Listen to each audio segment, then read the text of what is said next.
السماوات والأرض عالم الغيب والشهادة العزيز الحكيم وأتوب إليه. بسم الله الرحمن الرحيم. اللهم كل وليك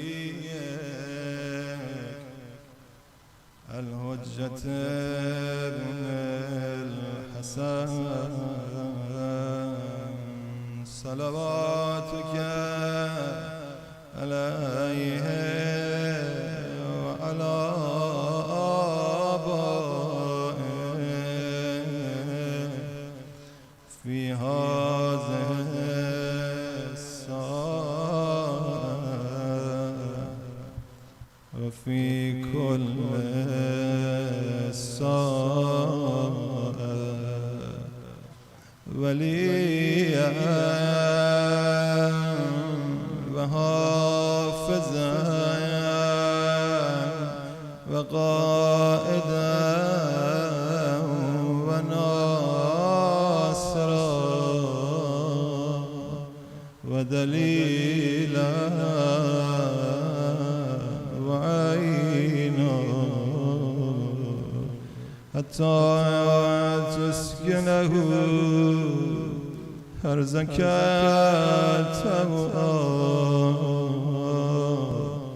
وتمتعه فيها طويلا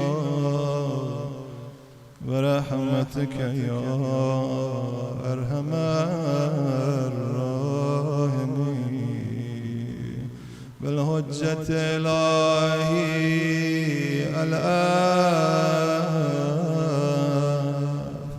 إلهي الأف إلهي الأف إلهي الأف إلهي. بسم الله الرحمن الرحيم. السلام عليك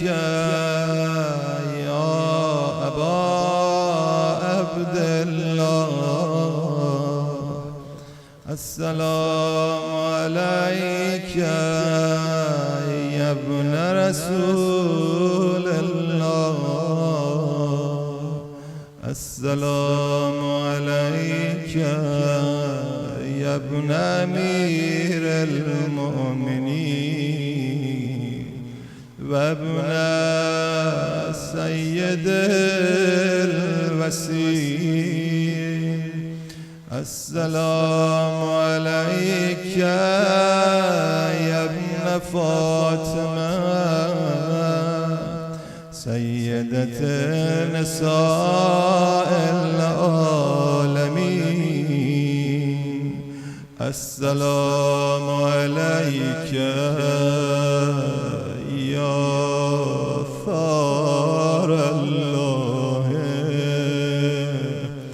وابن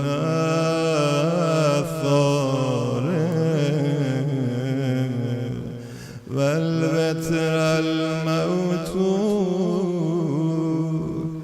السلام عليك وعلى الأرواح التي حلت بفنائك. عليكم مني جميعا سلام الله أبدا ما بقيت وبقي الليل والنهار. شب آتش صداش بزن يا أبا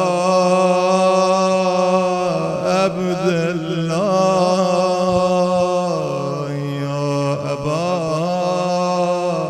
عبدالله يا أبا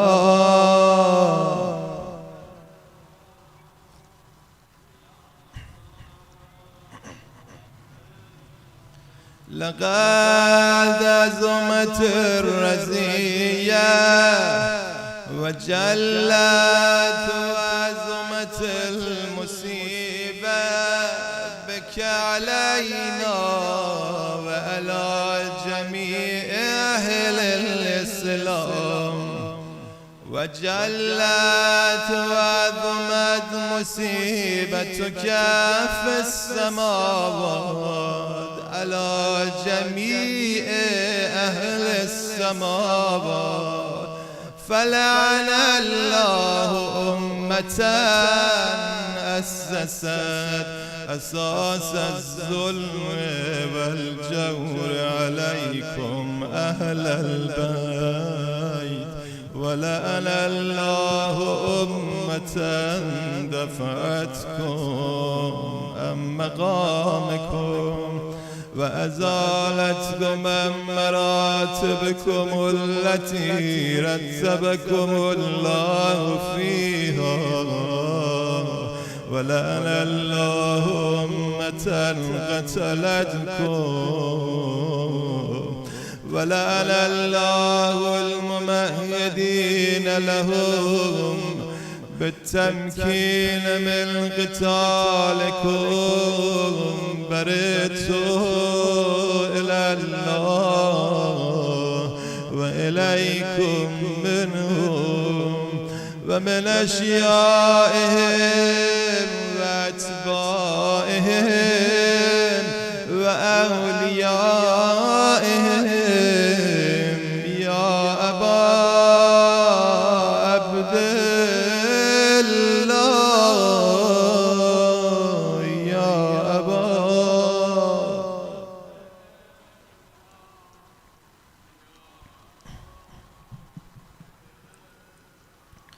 إني سلم لمن سالمكم وهرب لمن هاربكم إلى يوم القيامة.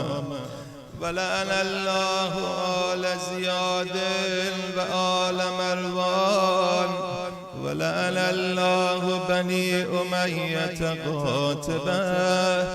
ولعن الله ابن مرجان. ولعن الله عمر بن سعد. ولعن الله الشمرا.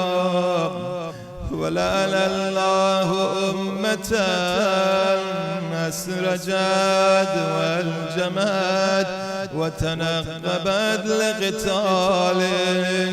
بأبي أنت وأمي لقد عظم مصابي بك.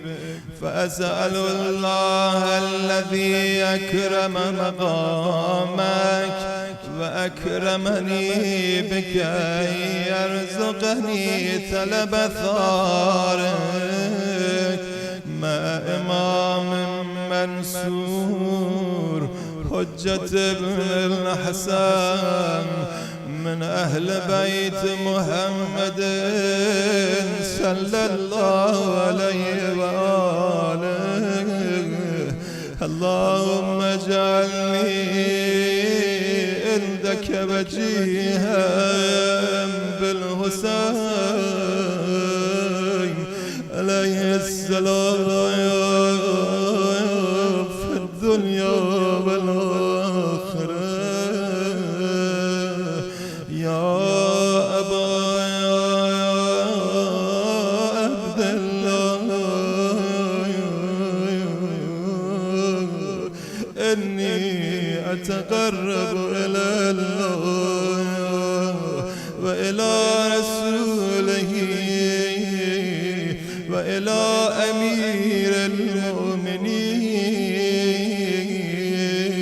وإلى فاطمة وإلى الحسن وإليك بموالاتك وبالبراءة ممن أسس أساس ذلك وبنى عليه بنيانه وجرى في ظلمه وجوره عليكم وعلى أشيائكم برئت إلى الله وإليكم منهم وأتقرب إلى الله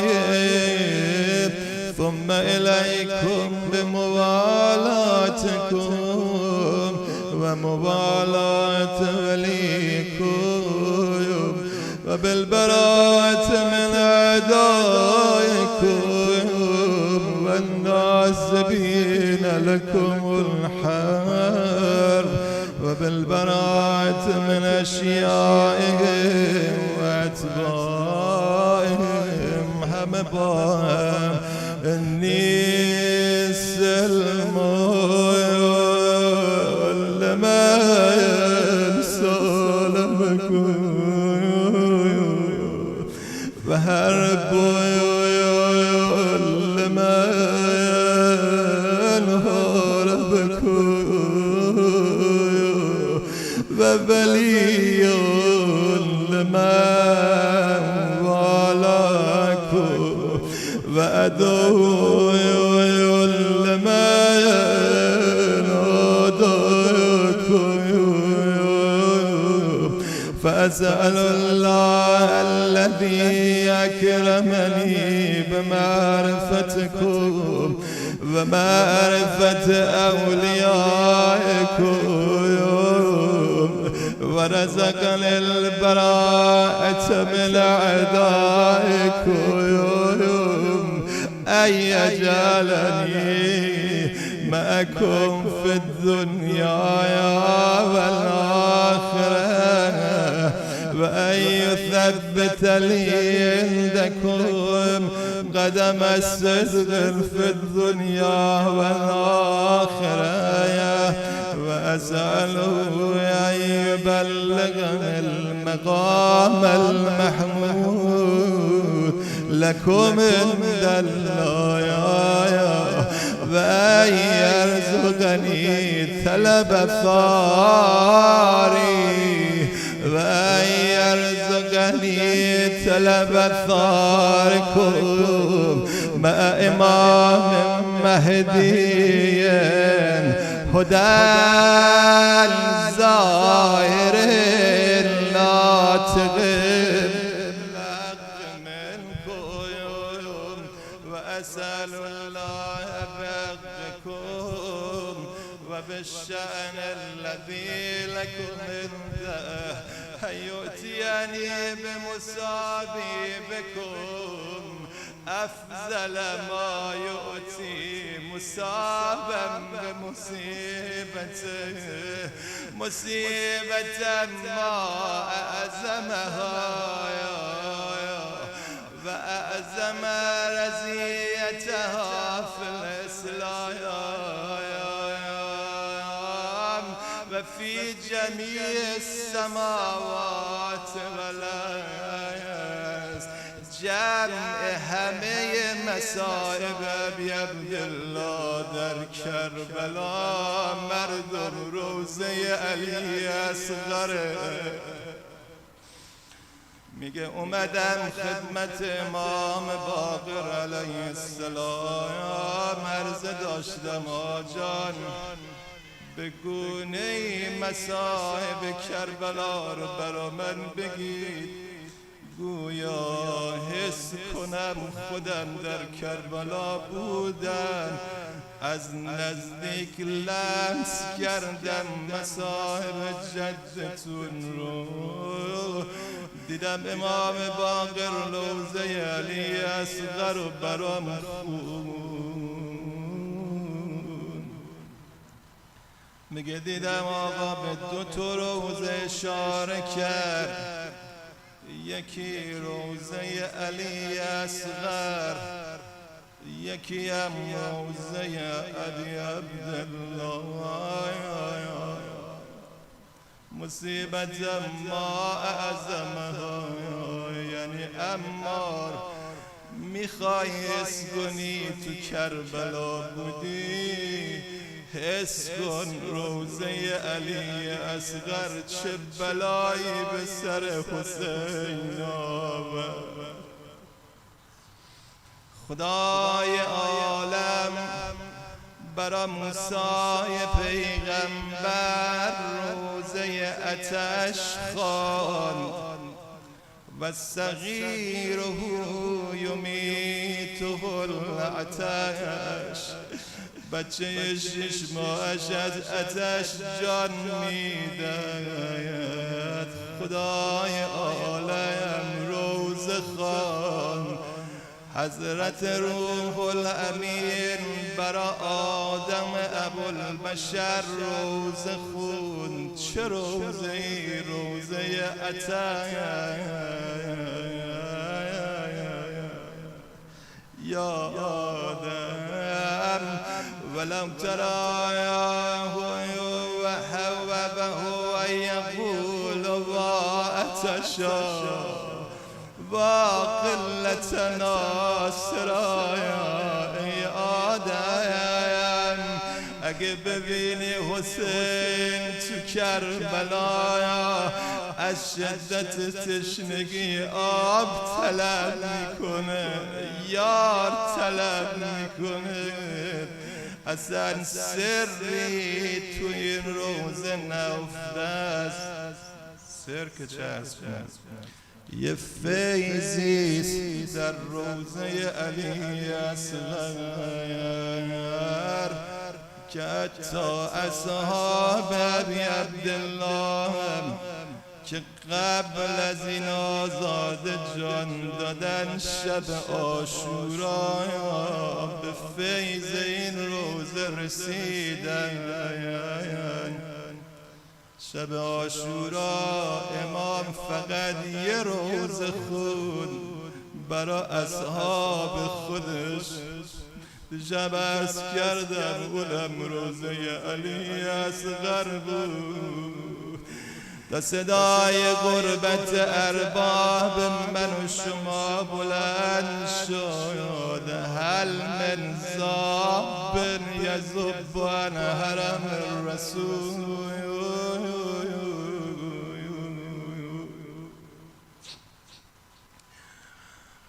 میفرماید ارباب مقاتل اول کسی که بر سید شهدا تلبیه گفت لبیک گفت خود خدای عالم بود. بعد از خدای عالم پیغمبر خدا لبیک گفت.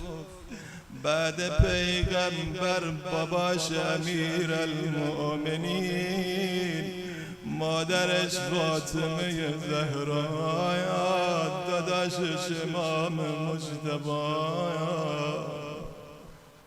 ارواح همه انبیا لبیک گفتن، ملائکه لبیک گفتن.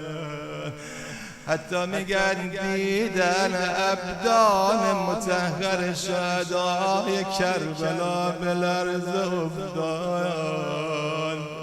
آقا حسین جان اگه اجازه بدید جان تازه به ما بدید دوباره پاشیم پیش مرگت بشیم آقا.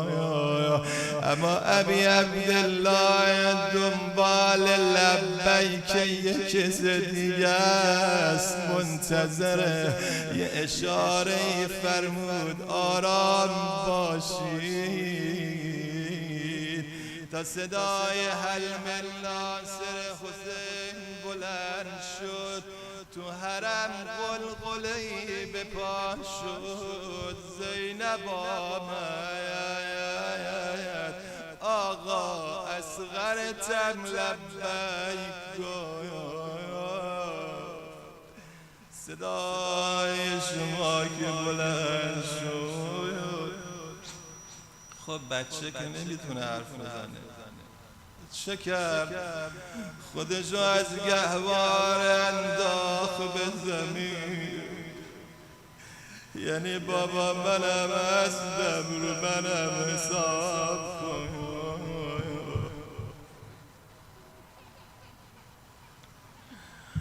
مصیبت ما اعظمها و اعظم رضیتا فی الاسلام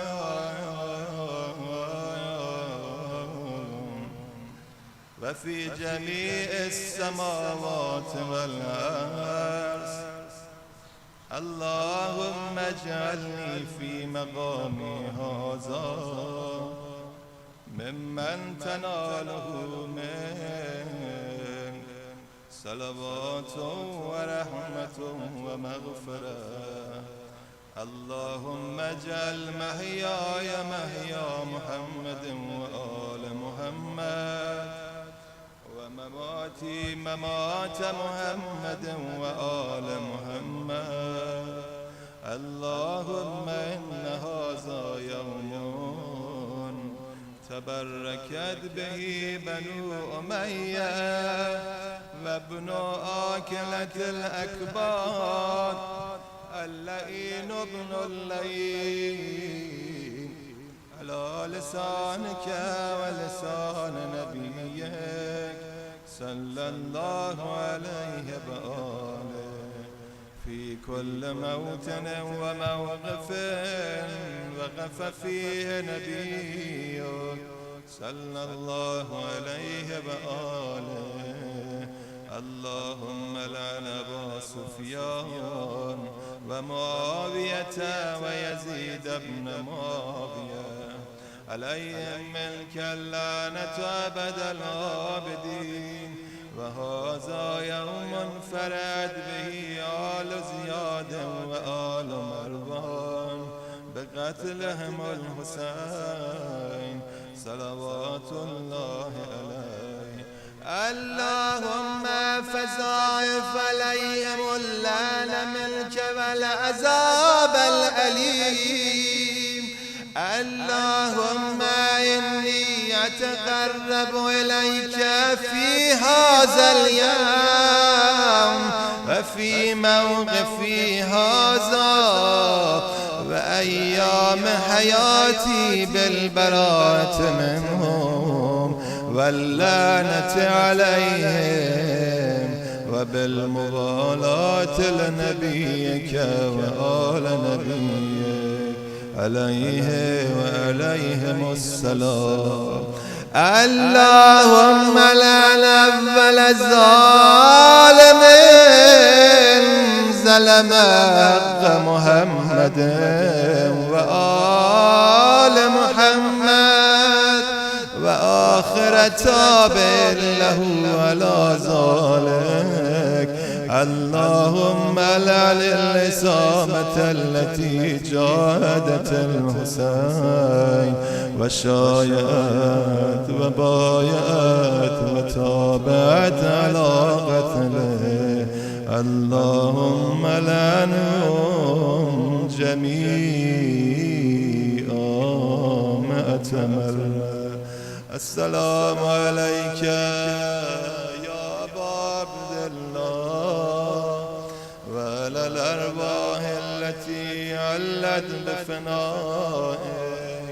عليك مني سلام الله أبدا ما بقيت وبقي الليل والنهار ولا جعله الله آخر العهد مني لزيارتكم.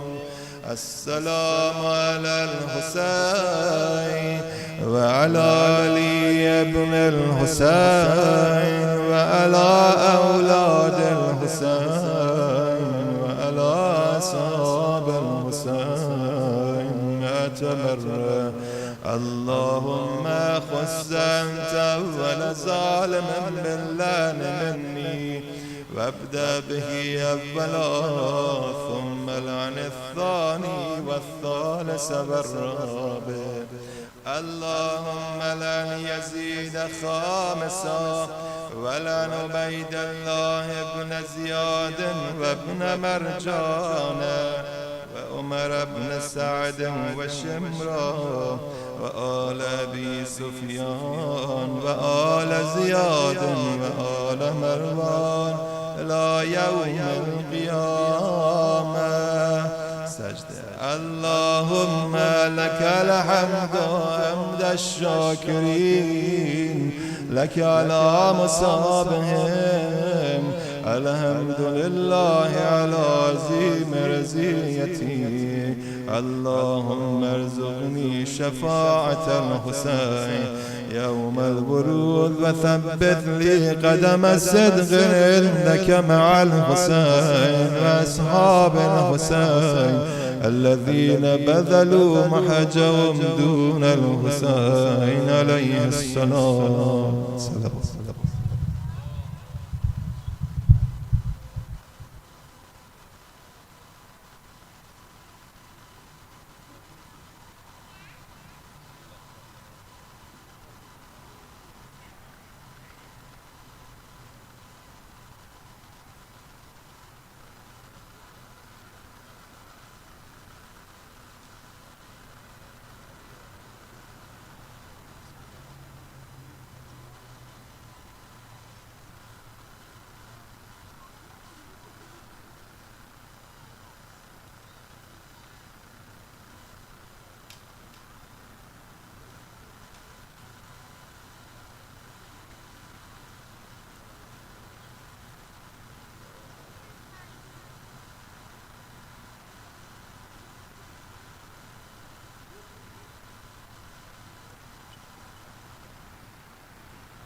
من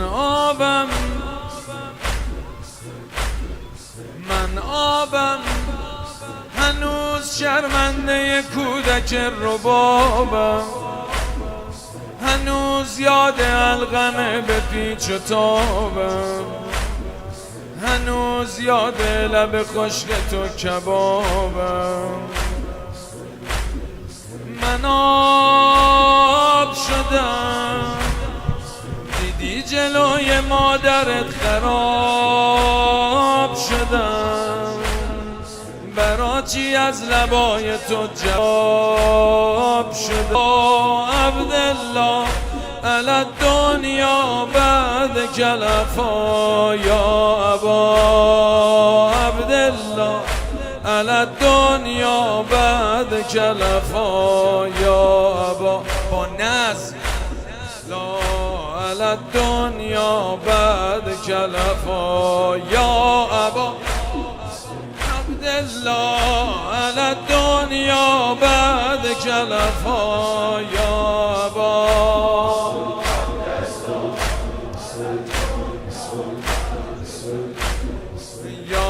ابا عبدالله علی الدنیا بعد کلفا. من خاکم که خاک بر سر از یه جسم چاکم، هنوز یاد خاک صورتت هلاکم. 3 روز تنها کفن یه جسم پاکم، غبار شدم تو رو بغل گرفتم و مزار شدم، با چادر عقیل هم جوار شدم، غبار شدم. یا ابا عبدالله علی الدنیا بعد کلفا، یا ابا این دستا بیاد بالا.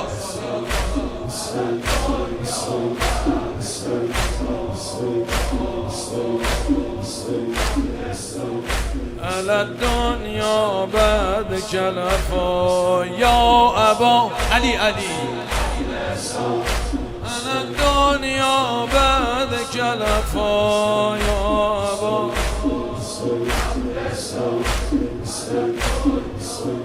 آی جانم یه دونه دیگه شو بگم.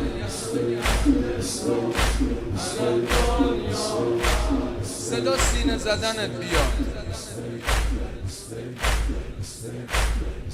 من بادم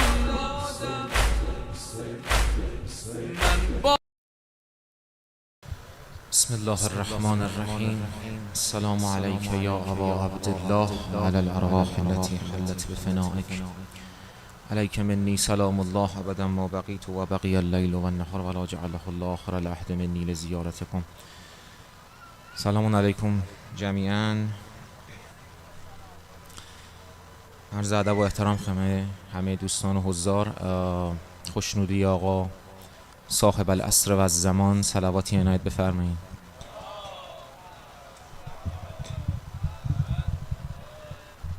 تعجیل در فرج نازنین زهرا یوسف زهرا، دوم صلوات رو قراتر.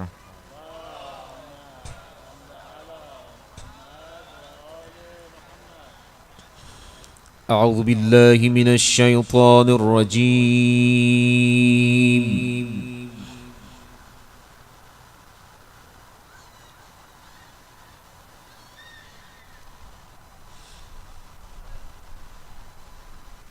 بسم الله الرحمن الرحیم.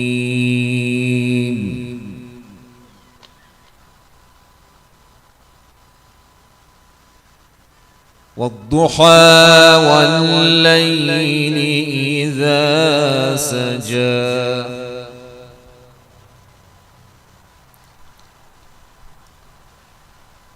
ما ودعك ربك وما قلى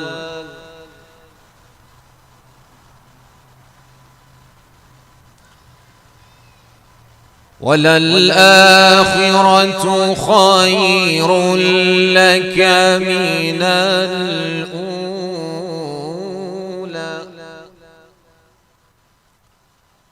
ولسوف يعطيك ربك فترضى.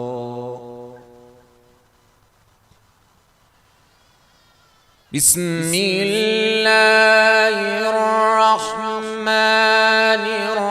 الرحيم.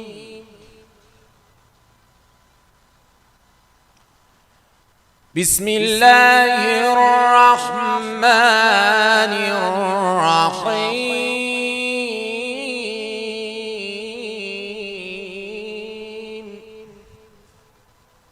بسم الله الرحمن الرحيم.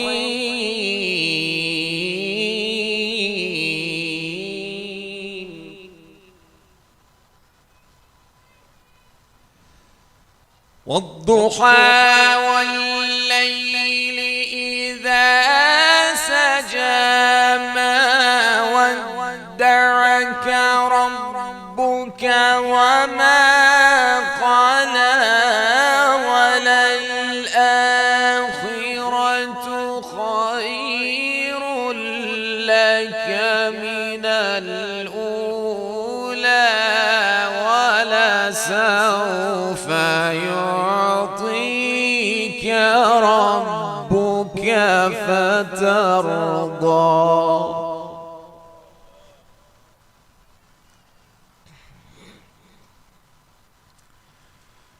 ألم يجدك يتيما فآوى ووجدك ضالا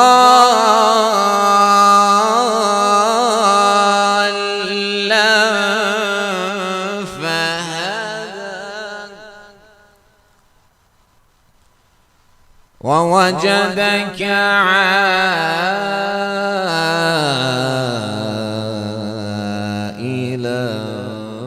فأغنى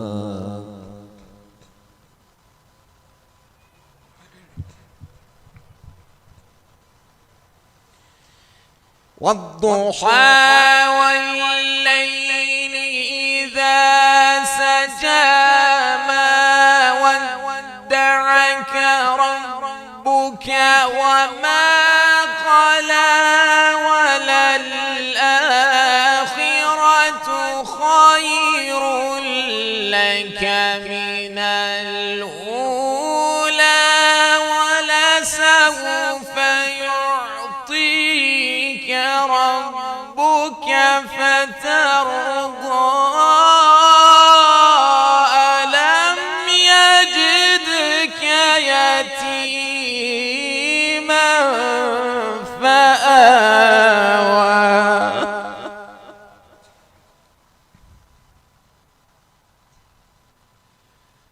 ووجدك ضالا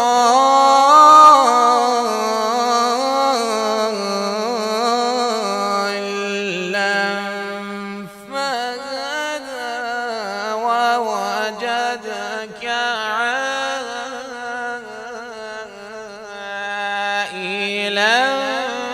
فأغنى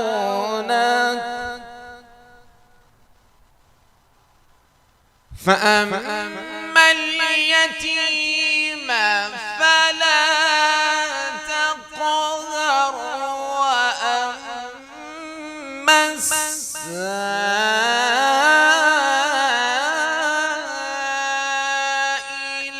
فلا تنهر وأما بنعمة ربك فحدث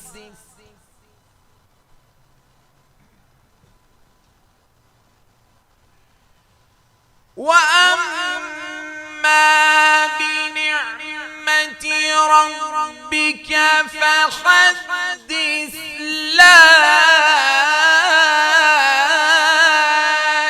إله إلا الله والله أكبر بسم الله الرحمن الرحيم ألم نشرح لك صدرك ووضعنا عنك وزرك الذي أنقض ظهرك ورفعنا لك ذكرك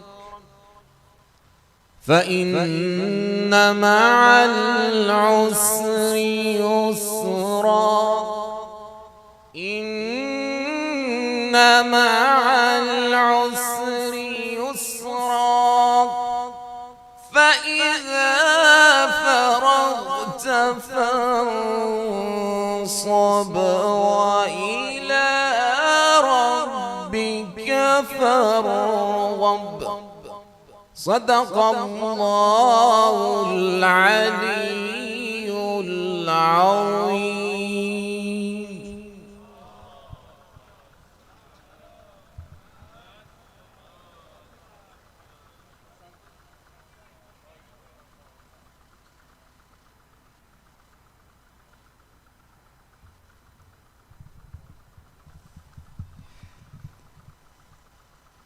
أعوذ بالله من الشيطان الرجيم. بسم الله الرحمن الرحيم، والصلاة والسلام على سيدنا ونبينا محمد وآله الطاهرين.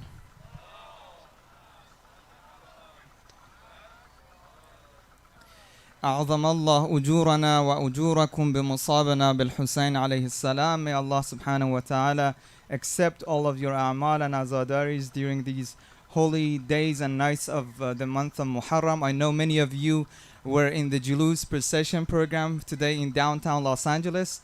May Allah accept from all of you. I want to thank our dear brother, our guest, Dr. Seyyed Murtaza Sheikh Sofla, who just joined us from Bay Area. We'll be blessed and honored to have him with us for the rest of the Muharram program here at Masjid Nabi. So inshallah we'll benefit from his Quran recitations, his beautiful Quran recitations, and also for eulogy and azadaris at the end of the program. So he will be with us until next Saturday, inshallah, towards the end of our program. Let's recite a salawat for Brother Murtaza and his family. Sallu ala Muhammad wa ala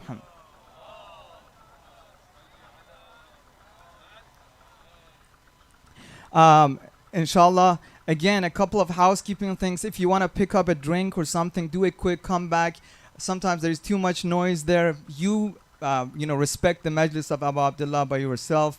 If the parking lot is full, it would be better just to park on the street. Please don't block anyone else's cars. They may need to leave early because they have kids or for any other reasons. So please don't block anyone if you're parking here. Okay. Thank you everyone for your cooperation. We've been enjoying the speeches given by our respected scholar Hujjatul Islam wal Muslimin Seyyed Ali Musawi. Inshallah everybody is enjoying that, like myself as well. Let's welcome him to the podium with your loudest salawat ala Muhammad wa ala Muhammad.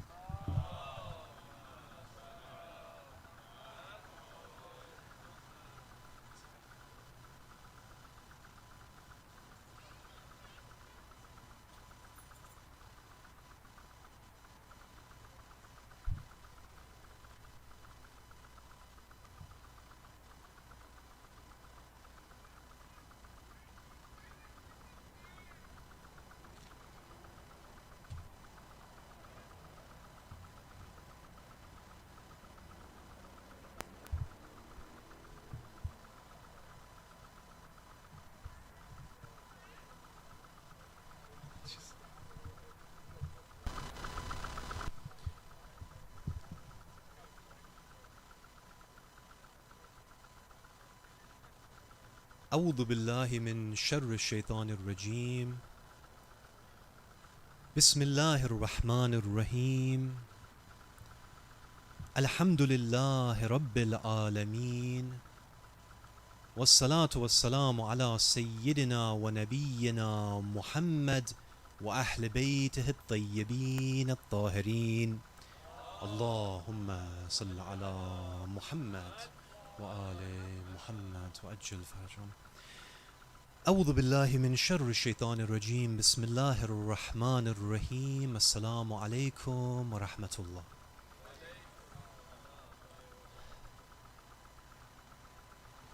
Last night, my brothers and sisters, we began with the topic of ihsan towards parents.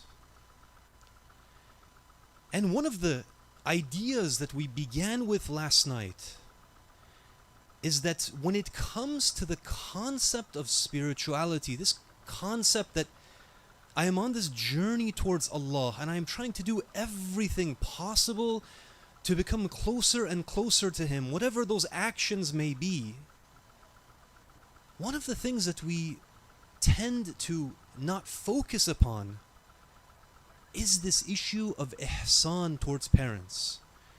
And I mentioned that there's other concepts as well that sometimes we don't pay sufficient attention to, such as the idea of humility and how important humility is in growing closer to Allah. When we think of the spiritual journey, when we think of the companions of Imam Hussein, when we think of the companions of Imam Mahdi, when we think of the companions of the Holy Prophet, whoever we are thinking about, our mind immediately goes towards the basics of Islam, the salah and the saum and the zakat and the hajj. And we rarely begin to think about the importance of these kinds of things. Now, yesterday I was going over some of these verses in the Holy Quran, and I mentioned that when you begin to read these verses in the Holy Quran, it's a little bit surprising. For example, in the verse that we went over yesterday, where it says, your Lord has decreed, your Lord has commanded that you should not worship anyone other than Allah. And then he goes and he takes that concept and he connects it and he says, and he has enjoined kindness to the parents. In the typical perspective that we have of religion, we would not think that the importance of Tawheed, which is a foundational concept, would be brought next to this idea of being kind, being good to our parents. But Allah has placed it there for a reason. It's as if He's saying, do you want to become closer to me? Do you want to understand what real Tawheed is, what real monotheism is? Then do this. Serve your parents. Be kind to your parents. Be careful that you don't say anything which breaks their heart. That is going to have unbelievably negative consequences when it comes to your spirituality. In another verse that I mentioned, the idea of shukr, the idea of being thankful to Allah, is then connected to the idea of being thankful to parents. Allah says, give thanks to me and to your parents. And then He reminds us, you're going to be returning back to me. It's really surprising, isn't it? Allah is giving this much emphasis to this idea of kindness to the parents. And one of the points that we went over last night was this idea that the physical world of cause and effect that I am used to, the one that I am used to navigating through if I want to acquire anything of value in this dunya, I mentioned that parallel to this system of physical cause and effect, there is another system, which is a system of metaphysical cause and effect. And we have narrations that, for example, the one who is good to his relatives, Allah extends his lifespan. And I posed the question last night. I said, how? Explain this to me. How is it that when you do things like this, such as being good to your relatives, such as being good to your parents, serving your parents, why is it that Allah, He extends your lifespan? Is there any rational explanation for this? Alongside that world of physical cause and effect, Allah has created this other world. Now, whether we tap into it or not, that is to our benefit or our detriment. Many times we fail to tap into the system, or we actually work against it. You don't know how many people, they'll come to me and they will say, I'm having trouble after trouble in my life. Every time I get a job, I save up a little bit of money. It's as if the whole thing just disappears. I invest it somewhere, it blows apart. I don't know what happened. And they say, you know what? I'm having bad luck. Others might say, maybe it's the jinns. Maybe someone did a magical spell on me, right? Usually we go towards those things first. But sometimes when we come back and we look at these situations, sometimes we find that this is a situation where we are doing something wrong in this metaphysical system of cause and effect. And as a result, it is having consequences. But because we're not focused upon it, we don't realize. We go and we double the shift. And the same thing happens. We double our efforts. The same thing continues to happen.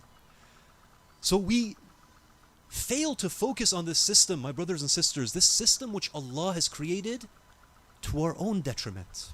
Now, I went over a number of stories last night. The first story, just to recap very briefly, was the story of Rajab Ali Khayyat, this very spiritual individual who was able to see into people's, I don't want to say souls, but he was able to see your metaphysical reality. And so when a young man he approaches, he says, Rajab Ali Khayyat, for the last 2 months I've been having bad luck after bad luck. Please give me a dua, give me a zikr, a word, something which can remove this bad luck. Rajab Ali Khayyat, he looks at him, he says, it's not bad luck. I see that your mother is upset with you. That is why these things have been happening. Go and fix the main problem that you are having. He goes back, he fixes the issue. The problem is removed. The second story was the story of Ayatollah Mar'ashi Najafi. He was explaining the barakah which came about as a result of the dua of his father. Because of his actions, those dua, they were so powerful that he becomes Ayatollah Mar'ashi Najafi. And I mentioned this point, that in the Hawza, how many people do we have who go to study there? Sincere, studious, intelligent. But out of those tens of thousands, hundreds of thousands, we end up with one person, such as Ayatollah Mar'ashi Najafi. The third story, my brothers and sisters, that I wanted to continue from tonight is the story of Nabi Musa alayhi salam. You're all familiar with Nabi Musa, one of the great prophets of God. One of the greatest prophets of God. It's been narrated in this story that one day Musa, he begins to become a little bit curious. And he starts to think to himself, I've done all of these things for the cause of Islam, for the cause of Allah. He knows he's going to paradise. He begins to wonder, I wonder who else is going to be from my neighbors in paradise. See, we can't ask these kinds of questions, right? We might get a completely different zip code from Allah.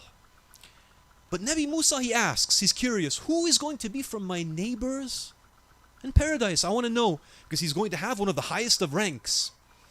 Allah subhanahu wa ta'ala, he responds to him by saying that, Ya Musa, your neighbor, rather one of your neighbors in paradise, is going to be a qassab, is going to be a butcher.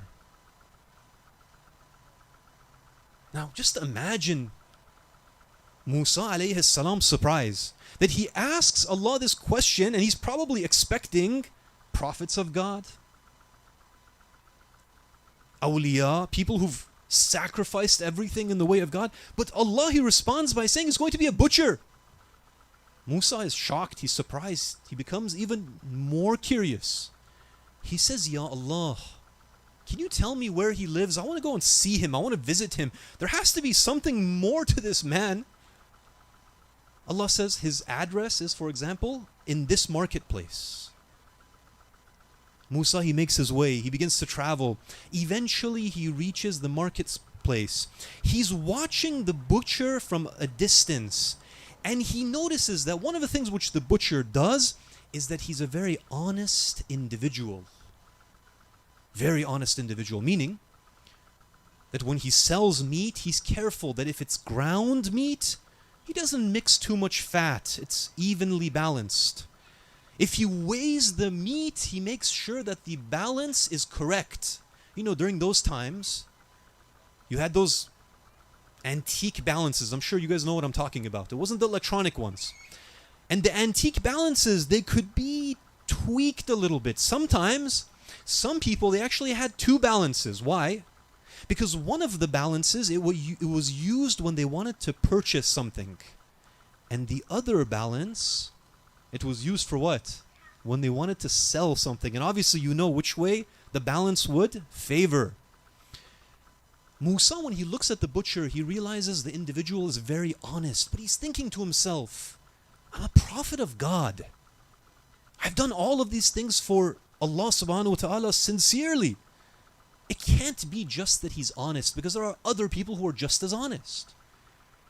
He approaches the butcher, my brothers and sisters. He says to him, I am Musa, and if you don't mind, I would like to come home with you. You know, be your visitor. The butcher graciously accepts. He says, of course, come be my guest today. Musa alayhi salam, he goes to the house of this butcher. Normal house. Nothing exceptional in that house. But when the butcher goes inside, he realizes that he has this really old mother that is inside of the house waiting for the return of her son. The butcher goes. He brings out this old mother of his. he begins to comb her hair. He begins to take care of her. He's been away a few hours from her. Then he goes and he begins preparing food. He doesn't allow anyone else to prepare the food. He wants to prepare this food. He begins to make the food. When the food is ready, he comes and with his own hands, he begins to feed his mother. Musa alayhi salam, he's looking at all of this.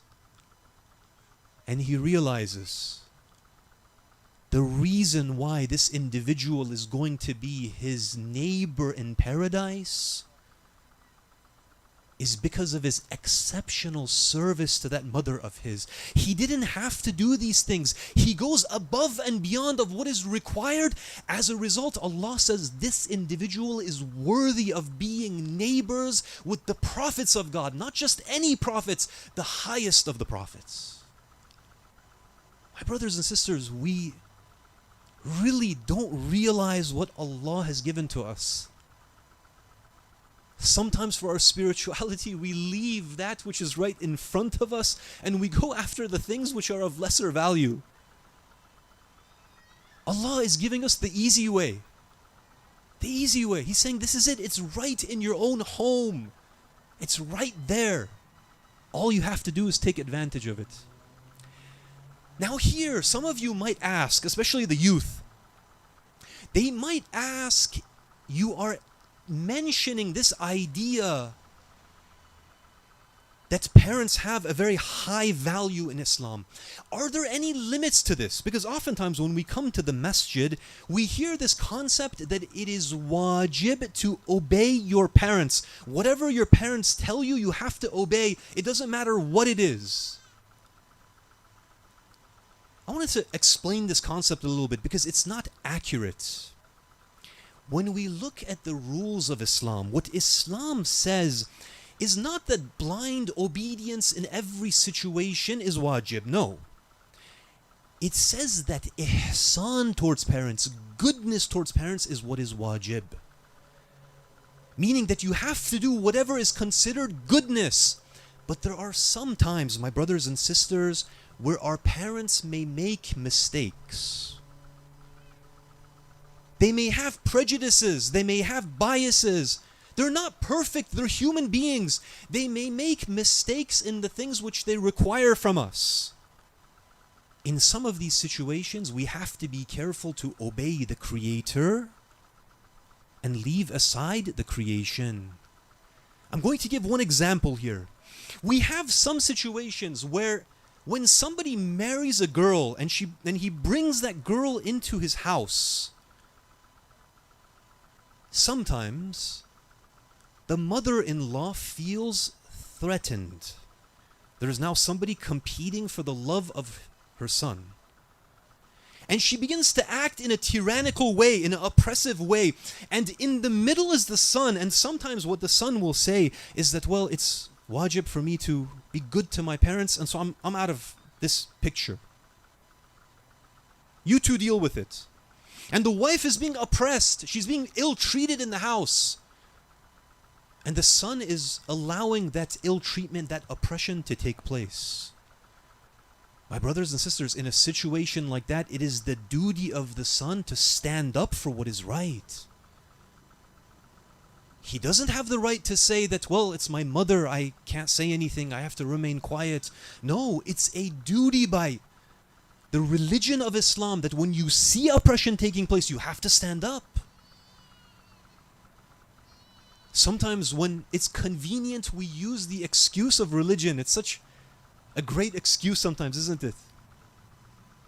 In other situations, we find that sometimes parents, for 4 or 5 generations, they have had everyone in their household be, for example, a doctor, a dentist, a lawyer. They say that my son also has to become this. I command it. And if you go against me, if God forbid you become an engineer, I'm going to disown you. I'm going to do dua against you. And they'll bring these ahadith, they'll bring these Quranic verses, and you're stuck. You don't know what to say. Here, my brothers and sisters, ihsan towards parents, it doesn't mean that the child does not have any independence. The child cannot make his own choices in life. There's a normal limit of the rights which the parents have.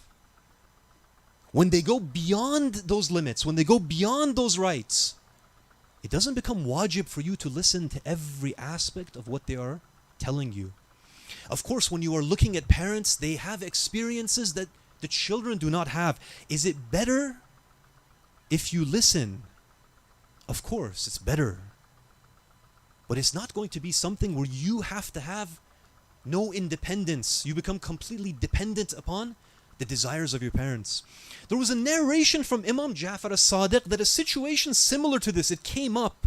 And somebody goes to the Imam and they ask, they say, Ya Imam, I want to marry a woman, but my parents, they want me to marry somebody else. What should I do? What should I do? You know what the Imam says? The Imam says, marry the one that you desire and leave the one whom your parents desire. My brothers and sisters, Islam is a religion which is balanced. It's rational, it's logical, it does not go to extremes. Sometimes we take culture and we mix it with religion for our own selfish purposes, and we create all sorts of problems in our children. And then we say, this is religion, you have to obey, you have to follow. There is limits, my brothers and sisters. Now, what if you have parents that are rude? They have a bad attitude. They speak ill when they speak to you. Are you allowed to reciprocate? Are you allowed to speak like that back to them? No. Islam here is very clear that if somebody else does not choose the high road, it's still your duty, it is still your responsibility to walk on the high road. Even if your parents are rude, even if they shout, they are trying to impose their will in some situations, you do not have the right to reciprocate in the same way. The idea of ihsan, it remains here. And in fact, true ihsan, it is tested in a situation like this. If your parents are polite, if they're very good to you all the time, then it's easy to be good back. It's not difficult. It is tested in a situation where your parents lose their cool, they become upset, they become angry. This idea of ihsan, it is wajib upon everyone in regards to their parents. Now, what about a situation where the parents are truly abusive? Because we have cases like this as well. Alhamdulillah, less so in the Muslim community, but you still see it in the Muslim community. Sometimes parents are really abusive. They're really manipulative. They have problems, they have issues. Again, Islam is very reasonable. It does not ask you to do something which is beyond your capacity, to do something which is going to damage you. All it asks is reasonableness, effort, hard work. If you put this in and you realize that in this specific case, the parents are just too abusive, then you've done your obligation. You don't need to keep pushing. My brothers and sisters, what if your parents are non-Muslims? Because we have converts who come and they say, look, my parents are not even Muslim. And in fact, when I converted to the religion of Islam, they begin to abuse me. They begin to say ill things about me. They mistreat me. What about a situation like this? I wanted to narrate a beautiful story, my brothers and sisters, from the time of the Ahlul Bayt. That during the time of the Ahlul Bayt, there was a Christian man who approaches one of the Imams. He approaches one of the Imams, he says, I'm a Christian and I want to learn about this religion of yours, Islam. You're the grandson of the Prophet, and I figured you would be the best person who could tell me about this religion. Imam alayhi salam, he begins to teach him about the religion of Islam. He says, these are the principles, this is what we believe. The Christian man, he says, this is a beautiful religion, I want to accept. What do I say? The Imam teaches him the Shahada. The man becomes a Muslim. But the man, he has a question.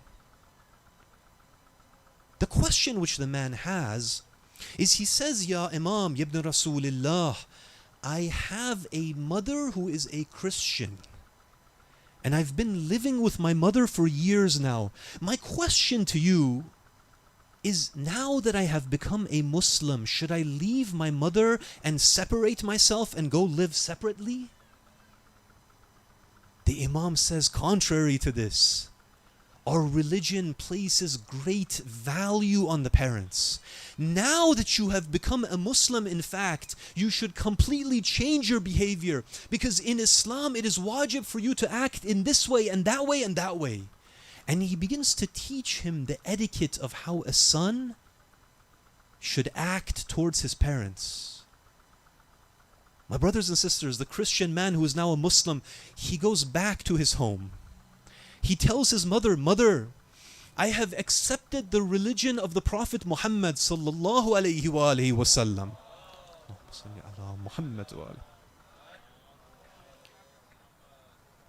I have accepted the religion. The mother becomes upset. Who knows what she said to him? Who knows what she did? But the son, he maintains his cool as Imam had taught him. As time goes on, my brothers and sisters, the mother sees that when her son has become a Muslim, his behavior has completely changed. He loves her even more. He serves her even more. He's always trying to help her. One day, the mother asks her son, she says, "Oh my son, the way that you are behaving towards me now is completely different from the way that you were behaving before. I want to ask you a question. Where did you learn this type of etiquette? Where did you learn this type of behavior? Because in my religion, when I studied about this type of etiquette and behavior, I saw that it was the behavior of the prophets of God. Tell me, did you learn this from your prophet?" The young man, he says, "Mother, our prophet has passed away and he is the final prophet. This is the grandson of the prophet." She says, "My son, are you sure? Because I'm telling you, this is the etiquette of the Anbiya of God." He says, "Mother, I'm sure. This is the grandson of the prophet." When the mother hears this, she says, "My son, I want to accept this religion of yours. The change that I have seen in you is so profound. It is so great that the source has to be from Allah." The son teaches her the Shahada. He teaches her how to pray. She prays the Dhuhr and Asr prayer. She prays the Maghrib and Isha prayers. It's mentioned that the next day she becomes ill and she passes away while she has accepted the religion of Islam. My brothers and sisters, oftentimes when we think of doing tabligh, we say we are going to teach others about the beauty of Islam. The idea that we have in our minds is that we can teach it through rational proofs. We can teach it through aqaid, for example, that once the non-Muslim sees how beautiful our philosophy is, how beautiful the Quranic verses are, how beautiful these things are, they are sure to accept. They are sure to accept. But the truth of it, when we look at the Ahlul Bayt, when we look at the prophets of God, there appears to be a disturbance in the back. Please recite a salawat. Allahumma salli ala Muhammad wa ali Muhammad.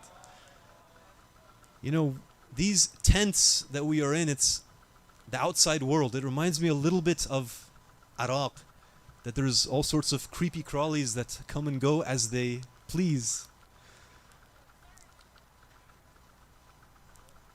The thing that we think, my brothers and sisters, we think that we can prove Islam through these means. But one of the things that we find is that when we look back at the Anbiya of Allah, the A'imma, one of the things that we find is that for many people, what was the real attractant towards Allah, towards Islam, it was the akhlaq of the Prophet and his Ahlul Bayt. It's really the case, because I can talk about Islam. I can say Islam is this and it's so beautiful.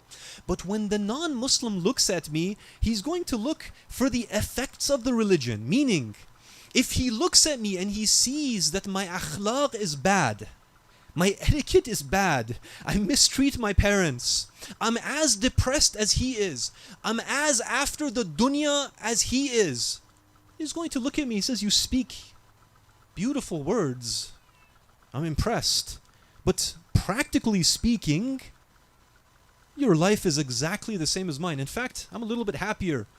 I'm a little bit less after dunya than you are. I have that generational wealth going. And so the key thing, my brothers and sisters, is oftentimes when we are showing Islam, we are showing it through our practical behavior, the way that I behave, the way that I speak, the things that I do in my day-to-day life. This is why when we look at the ahadith of the Imam says, invite people to our path with other than your tongues. You want to invite people to Islam? Show them what Islam is. You won't even need to say a single word. Please recite a salawat.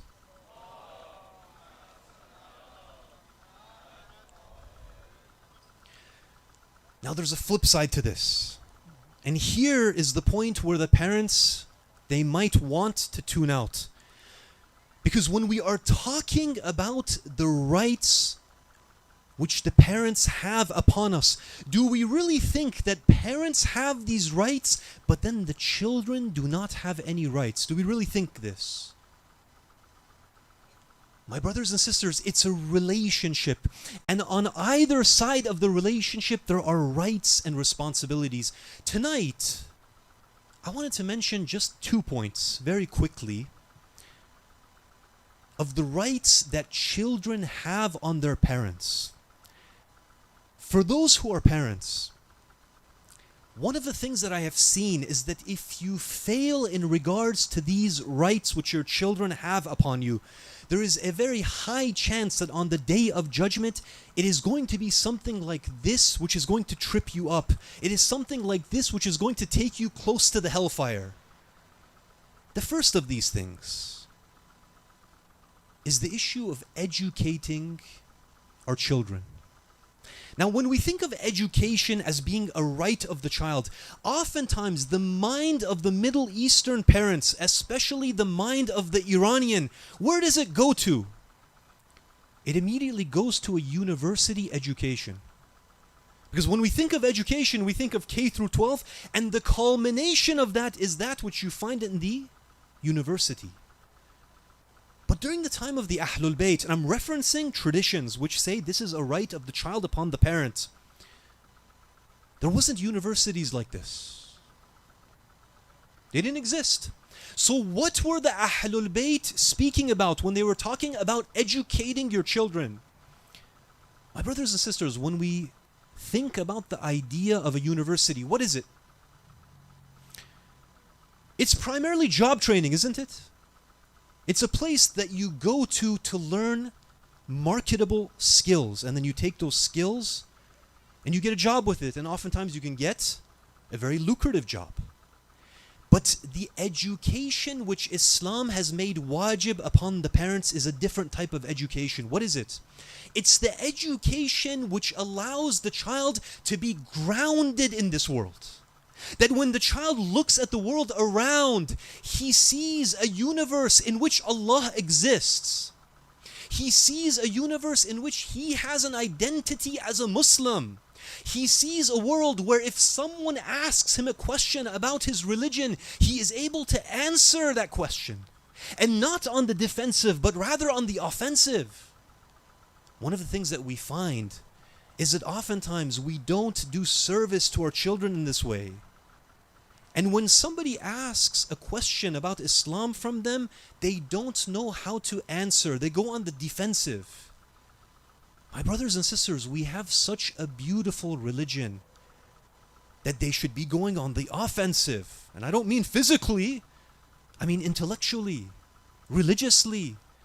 They should be questioning that individual, that you are asking me this question. Look at the way that you are living. Look at your society. They should be putting that person on the offensive, on the defensive. When the Ahlul Bayt are talking about education, they are talking about this kind of education, religious grounding. Now some people, they might ask the question, how do I do this for my child? My brothers and sisters, the easiest way, the most effective way, is by simply speaking to your children. Sit down, talk with them, ask them questions which gets their mind moving in the right direction. Because by the way, if you don't do that, who's going to be asking them questions? They're going to end up in school, and Professor John the atheist, he is the one who's going to be asking them strategic questions about the universe, about the existence of God. Now, of course, there's a caveat here. What is the caveat? The parents have to be well-versed. Many times, if the parents are not well-versed, then when the kids come to ask questions, they may not have the answers either. But my brothers and sisters, one of the most important things, especially in this country, is educating our children properly. It's critical. That was number one. Number two is the issue of the marriage of our children. Unfortunately, I don't know what it is. When it comes to marriage in the Muslim community, it seems as if we do everything possible to delay and make things as difficult as possible for our children who want to get married. We put every stumbling block in front of them, and then when they suddenly come home with a non-Muslim partner, we blow a gasket. We wonder what happened. I didn't want this. There's a principle, my brothers and sisters, that to the degree that halal, the door of halal is closed, to that same degree, whether you want to or not, the door of haram is being opened. It's a universal principle. Some of the things that I see, it's just unbelievable. High mahriya, cultural requirements, age requirements. We have an epidemic, my brothers and sisters. And the epidemic is that Muslim youth, religious youth, they end up going outside of the Muslim community and they are marrying people who don't share the religious values. What's going to happen if you marry someone that does not share your religious values? Living with a person like that, you're going to eventually assimilate. You are going to lose your values. And eventually, when you have children, how are you going to raise your children? It's going to be in a religion-neutral type of environment because you have two people with diametrically opposed beliefs. And then you see that the next generation is weaker. The next generation is weaker. And eventually, you're going to have somebody with your last name 3 generations down who's going to say, you know, I heard in my family history that my great-grandfather had immigrated from somewhere from the Middle East. That's all that they're going to know about Islam, somewhere from the Middle East. Now some of you might be asking the question, well, when our kids are young, they don't have money to get married. What are they supposed to do? If my son is 20, he's 22, he's broke. He just finished his education. He doesn't have any money. He obviously can't get married. I'm going to say something which is going to perhaps, if not the hearts of the parents, is going to break your wallets. In Islam, my brothers and sisters, there is a reciprocal relationship between the parents. Meaning that if the parents are old and they need financial assistance and the children can help them, it is wajib on the children to help their parents in their old age. Wajib, not optional. And likewise, if you have a 20-year-old son or a daughter, they want to get married, they're mature, they're ready, everything is set up. The only problem is they don't have the money to do so. You have it. You have the means to provide it. My brothers and sisters, if you don't give that and they fall into sin, that is a sin which is on your back as well. It's wajib upon the parents to provide as much as possible for the marriages of their children. All of these things that we were talking about, the high status of parents, it doesn't come free. There's a cost. And if you pay that cost, you will see blessings and barakah beyond your wildest dreams. And if you don't pay that cost, you're going to see something that you really don't like. Please recite a salawat. Allahumma salli ala Muhammad wa ali Muhammad. You know, sometimes, and I'm sorry for this if it's a little bit depressing, but it's a necessary topic, my brothers and sisters. Sometimes people, they bring me their children. They're not children, they're men, they're women, 20, 25. And they look at me, they say, Seyyed, can you please fix my son? Can you please fix my daughter? And I'm looking at them, and I have never seen these individuals before in my life. Never in the masjid, never in Sunday school. But they look at our clothes, I don't know, maybe they think that we have some sort of potion, a magic spell. They say, you look like a wizard. Perhaps you can do a potion, a spell, and my son and my daughter will become magically religious. But if they haven't taken those steps, my brothers and sisters, of educating their children and later giving them the things which they need, there's nothing that we can do. At that age, it's already too late. Now here, a question comes up, my brothers and sisters. If I do everything right and I leave behind a righteous child, a mu'min child, what are some of the potential blessings? I wanted to mention a story from Nabi Isa alayhi salam that mentions this. One day, Nabi Isa, he was walking past a grave, and one of the things which the prophets of God could see is they could actually see into the metaphysical, meaning that if somebody was being punished inside of the grave, the prophet of God could see that punishment which was taking place. Just imagine how horrible that must have looked like. Nabi Isa, he's walking past the grave. He looks within the grave, and what he sees is an individual that is being punished. He goes, there's nothing he can do. As he's coming back, he suddenly looks at the grave. What's going on? He sees that instead of the punishment, there is now nur coming out of this person's grave. He becomes curious. I walked past it a few hours ago. Punishment. Now I'm coming back. Nur. The angels of mercy and blessings. What happened to this individual? So he asks. He says, Ya Allah, can you please tell me, what is the story behind this individual who is now in this state? Allah, he answers. He says, O Jesus, this person that you see in the grave, he was a sinner. But before he died as a sinner, he left behind a pregnant wife. The wife, she gives birth to a son. The son grows up. In the meantime, the man is being punished. The son grows up. When the son grows up, the mother takes him and puts him in the care of the scribes, the teachers, the religious scholars of that time period. What do the scholars teach this child? They say, we are going to educate you, but we are going to begin by learning the name of Allah. They teach him Bismillahir Rahmanir Rahim. In the name of Allah, the Beneficent, the Merciful. Allah subhanahu wa ta'ala, he says, because of this I felt embarrassed. Allah is saying this to Nabi Isa.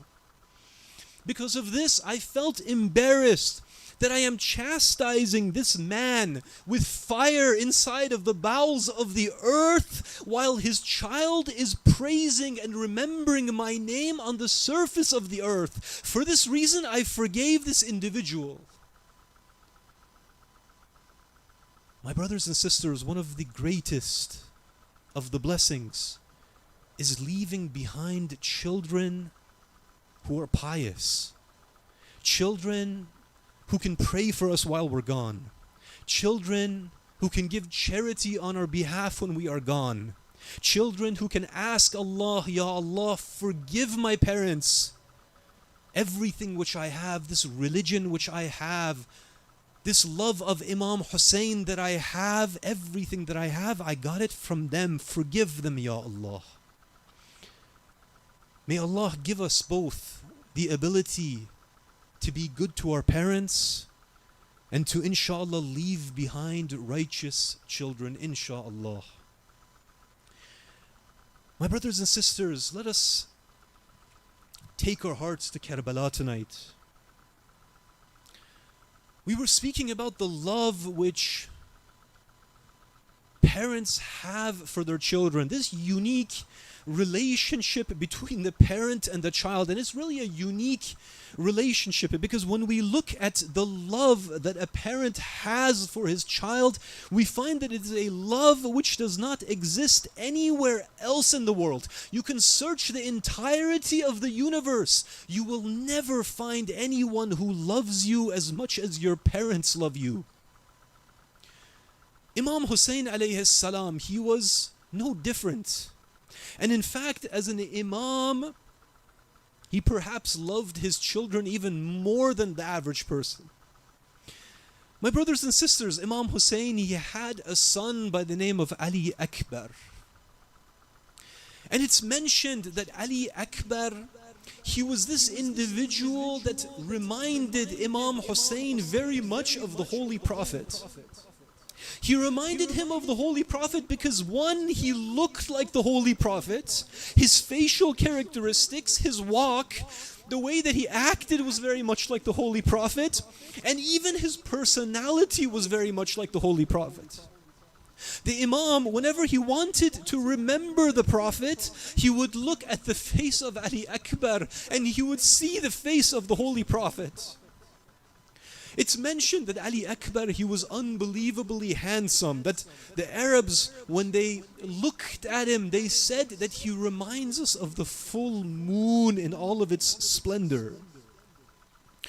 Unbelievably handsome, my brothers and sisters. On the way to Kufa, Ali Akbar is traveling with his father, Imam Hussein alayhi salam. And it is narrated that Imam Hussein, while he's riding on this path to Karbala, he falls asleep on his horse. And when he falls asleep, it is narrated that suddenly Imam Hussein wakes up and he recites the words, Inna lillah wa inna ilayhi raji'un. The companions around him, they are surprised. Ali Akbar, he rides forward. He says, "Oh my father, ya abata." He says, "Why did you recite this word of istirja? Why did you say, Inna lillah wa inna ilayhi raji'un?" Imam Hussein, he looks at his son, that son who reminds him of the Holy Prophet. He looks at him and he says, "Oh my son, I had a dream where in the dream a caller called out and said that the caravan is moving forward, but death is pursuing them." He says, "When I heard this voice, I became certain that death is in our destiny. We are moving towards death. We are moving towards Karbala. We are moving towards Ashura." Ali Akbar, he responds to his father. He says, "Oh my father, ya abata, are we not on the path of the haqq?" His father replies, "Of course, my son, we are on the path of haqq." Ali Akbar, he responds, "Then father, there is nothing to worry about. There is nothing to fear, oh my father. We are moving towards that which is good for us." Imam Hussein, he becomes overjoyed at this stance of Ali Akbar, his son. He raises his hands in dua. He says, "May Allah reward you with the greatest of rewards, ya Ali Akbar, oh my son." My brothers and sisters, they continue on the path. On the day of Ashura, Ali Akbar, he goes forward. He moves into the battlefield. He begins to fight the enemy. Imam Hussein, he's watching Ali Akbar. He's watching Ali Akbar as he is fighting these enemies of God. He's a father. It hurts him to see this. He sees the wounds. He sees the thirst. He sees the pain of his son, this son that reminds him of Rasulullah. he begins to turn towards Allah. He says, Ya Allah, I hold you as witness. A man has gone to fight these enemies who is the most alike to your messenger Muhammad in his appearance and his mannerisms. He again turns towards Allah. He says, Ya Allah, when I loved to see your Prophet, when I loved to see Rasulullah, we would turn and we would look at the face of Ali Akbar. Now he is fighting, he is going to be killed. Ya ibn Rasulullah, who are you going to look at to remind you of the Holy Prophet if Ali Akbar is killed? My brothers and sisters, it's mentioned that Ali Akbar, he fights courageously. No one is able to stand against him. But the heat of the sun, it begins to wear him down. The wounds begin to wear him down. The thirst begins to wear him down. He doesn't know what to do. He begins to lose strength. Eventually he pulls back to rest. He goes to his father. He says, Oh my father, the thirst is killing me. Do you have just a little bit of water, a sip of water, so that I can gain strength and I can go back and fight? Imam Hussein, he says, my son, look at my mouth. Ali Akbar, he looks at the mouth of Imam Hussein. He says, oh my father, you are even thirstier than I am. You are even thirstier than I am. Ali Akbar, he goes back. He fights the enemy. He continues to fight these individuals. Eventually, a criminal by the name of Murra ibn Munqid, he moves forward. He sees an opportunity. He raises his sword. He strikes at the head of Ali Akbar. Ali Akbar is dazed. The other enemies, they see their opportunity. They rush in. They begin to strike him from all sides. Ali Akbar begins to feel the effect of the wounds, the stabs. He falls to the ground. He calls to his father, Assalamu alayka ya Aba Abdullah. Imam Hussein, he rushes towards him. Ali Akbar, he says, oh my father, I see Rasulullah. Rasulullah has come. He has a cup of water in his hands. He is giving me this cup of water to drink. I don't feel any more thirst. Then he says, my grandfather is calling me. He is saying, come to us, Ali Akbar, come. Imam Hussein is left holding the body of Ali Akbar. He turns towards the enemy. He says, oh enemies of God, may God kill those who killed my Ali Akbar. He looks at the body of his son. He says, oh Ali Akbar, this world is not worth living in after you. Inna lillah wa inna ilayhi raji'un. Assalamu alayka ya Aba Abdullah. وعلى الأرواح التي حلت بفنائك عليكم مني سلام الله أبدا ما بقيت وبقي الليل والنهار الصلوات.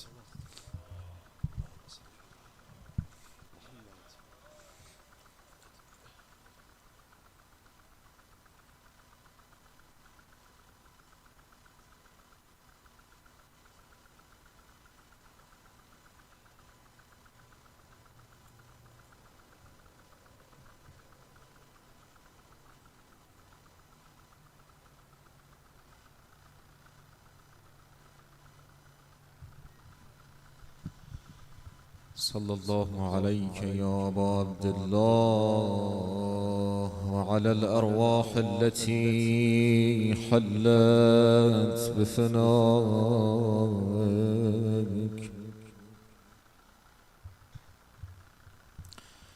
عليك مني سلام الله أبدا ما بقيت وبقي الليل والنهار ولا جعله الله آخر العهد مني لزيارتكم هم باهم السلام على وعلى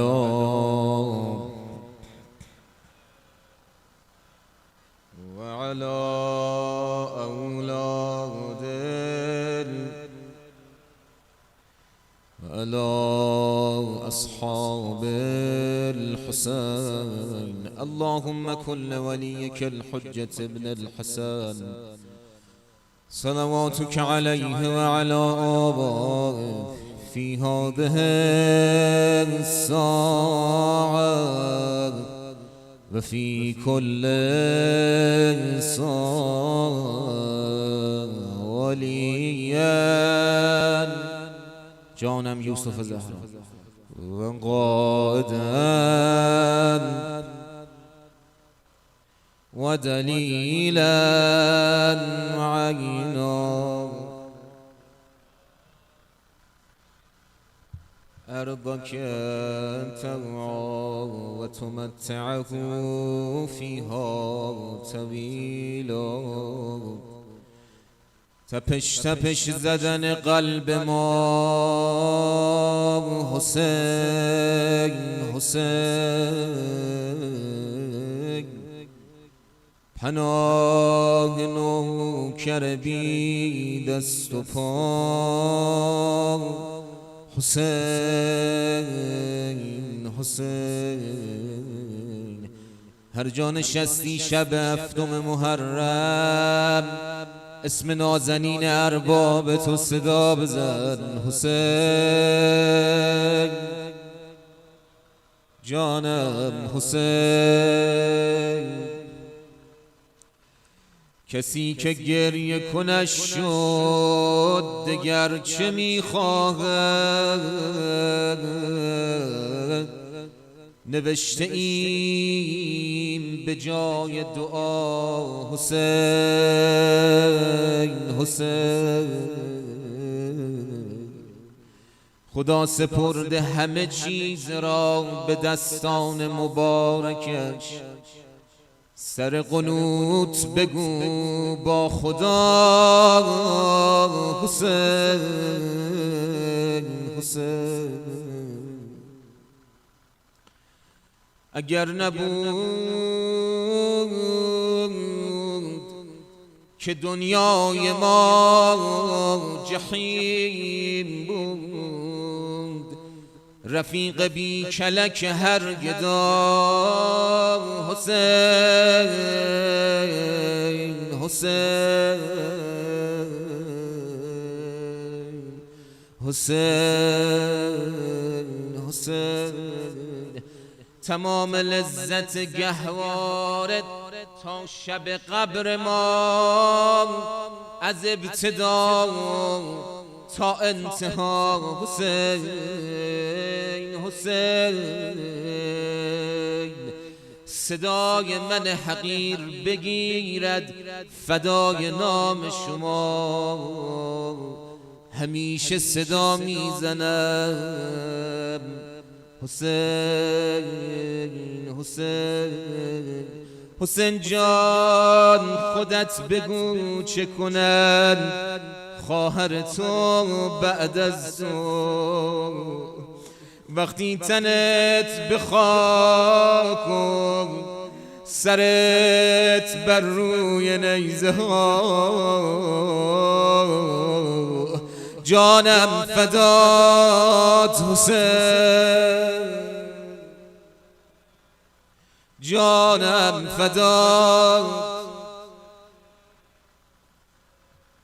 شب علی اصغر عزیز دلمون از برکات فرزند خلف گفت، اما امشب دلها رو ببریم در خونه یه فرزند دیگه از اربابمون. خوشا به سعادت اونایی که اومدن در خونه باب الهوایج، خوشا به سعادت تک تک شما عزیزان، خوشا به سعادت اونایی که این شبا در بین الحرمین بر عزای اربابشون بر سر و سینه میزنن. جلو انداختم گلویم را بابایم حسین، چقدر قشنگ با باباش حسین صحبت میکنه.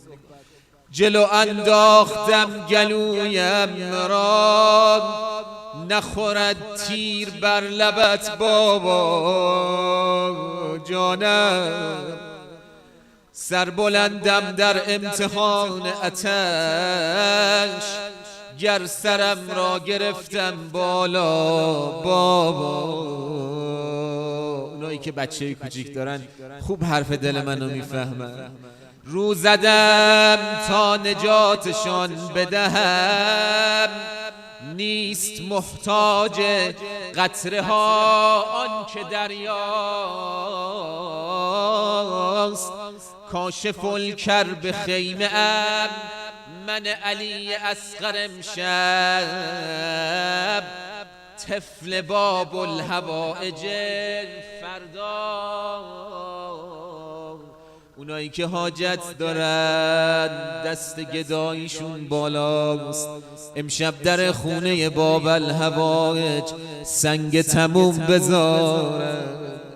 اهل توحیدم و در این 6 ماه جانم فدایم اهل توحیدم و در این 6 ماه جای لالا شنیدم لالا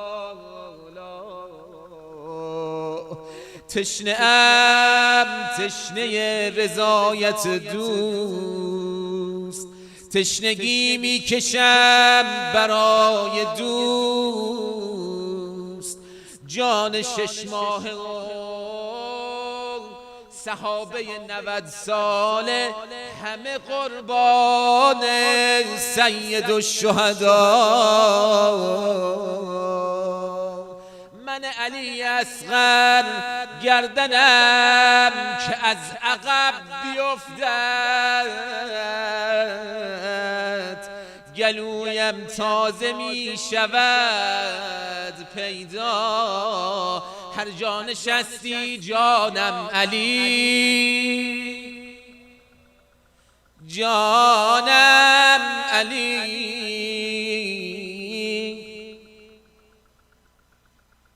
جانم علی.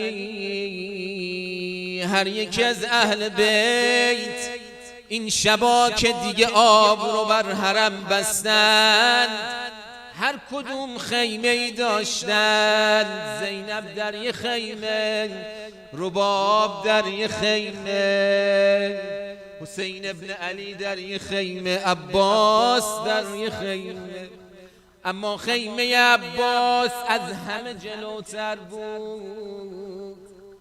وقتی دیدن دشمنا دارن به خیمه ها نزدیک میشن خیمه قمر بنی هاشم رو گذاشتن جلو تا که هر نانجیبی که خواست بر حرم حد که حرمت کنه اول با عباس روبرو بشه.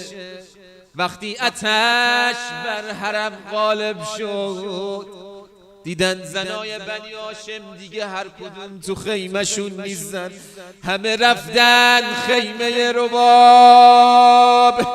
هی دیدن رباب این بچه رو دست گرفته میده دست زینب میده دست رباب خواهرا رقیه ام کلثوم. این بچه تو دامن اهل حرم بال بال میزنه آتش بر علی اصغر غالب شده. یه وقت ابی عبدالله اومد عزیز دلمو بیارید ببرم سیرابش کنن. یه بچه 6 ماهه دستشم نمیرسه زیر گلوش بذاره. اما این عزیز دل حسین آنقدر تشنه بود که دست زیر گلوش گذاشتن سر بالا بیاد. عزیز دلشو در بغل گرفت روانه میدان شد.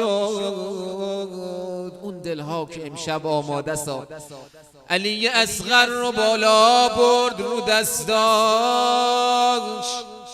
ای نانجیبا اگر به ما رحم نمی کنین حداقل به این طفل شیرخواره رحم کنید.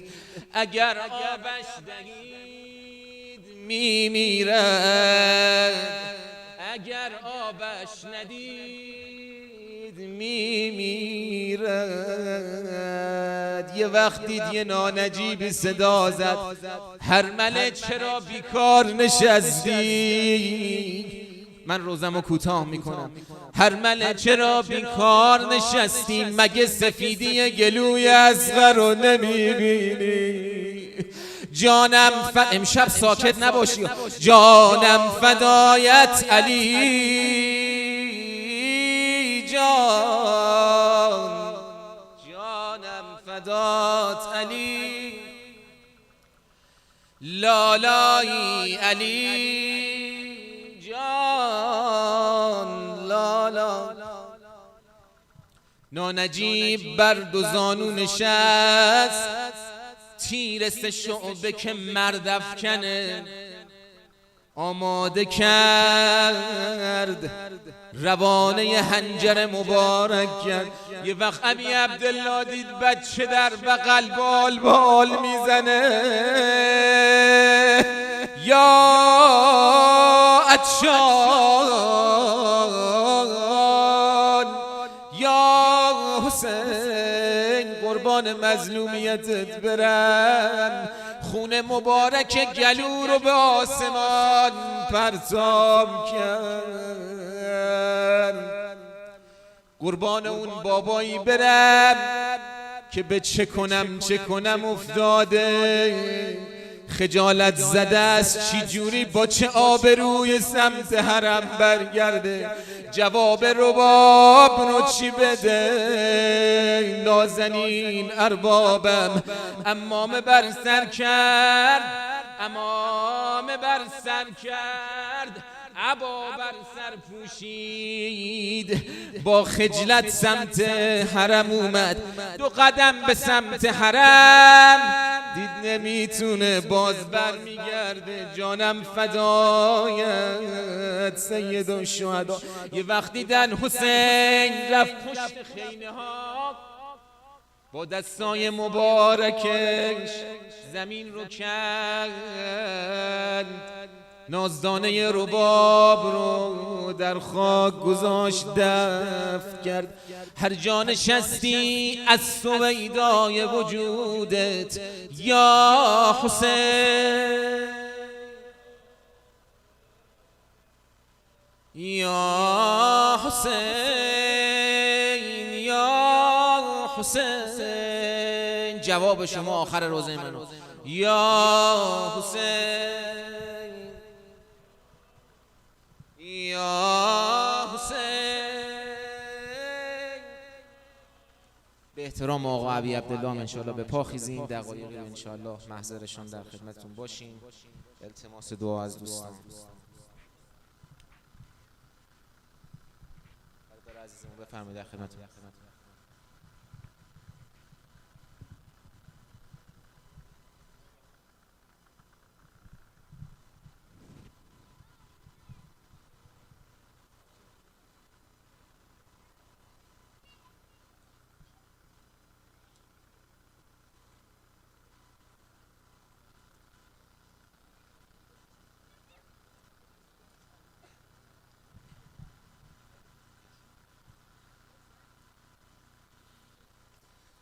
لا لا لا لا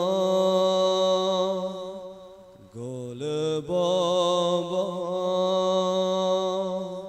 دیگه سقا نمیتونه آب بیاره. لا لا لا لا گل بابا دیگه سقا نمیتونه آب بیاره. لا لا لا لا گل پر بخواب از قر مادرت که شیر نداره. لا لا لا لا گل یاسم در حراسم هر ملک تو رو نبینه قاتل تو پرزکینه در کمینه تا که یاسمو بچینه بارون میباره از چشمام جون نداره پاهم موندم تنها لرزه افتاده در اعضام جون نداره دستم جون بابا علی لای لای علی لای لای علی لای لای علی علی لای لای علی لای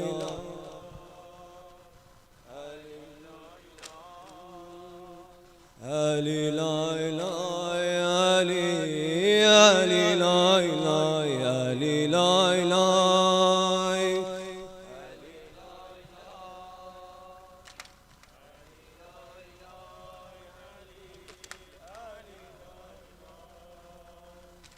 علی لای لای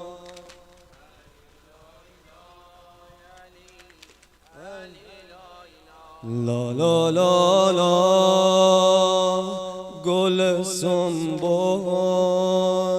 چه قشنگ زل زدی تو چشمان بابا لا لا لا لا دل بریدی پر کشیدی از روی دستای بابا وقتی ساقی آب نیاورد تشنه لب مرد وقتی دیدم مادرت را دم گوشش گفتم آروم تا نشد دیر سیر نگاه کن اصغرت را دم گوشش گفتم آروم تا نشد دیر سیر نگاه کن اصغرت را آه غم میکشم از دل با خنده قاسم ای دل ای دل راه خیمه رو گم کردم پر ز غم و دردم ای دل خون شد دلم برای تو هنوز چشای تو نیمه بازه میخوام دفنت کنم تا که پر نشی زیر نعل تازه علی لای لای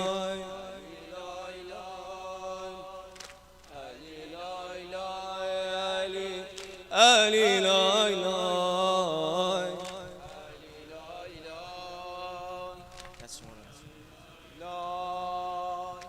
علی لای لای علی علی لای لای علی لای لای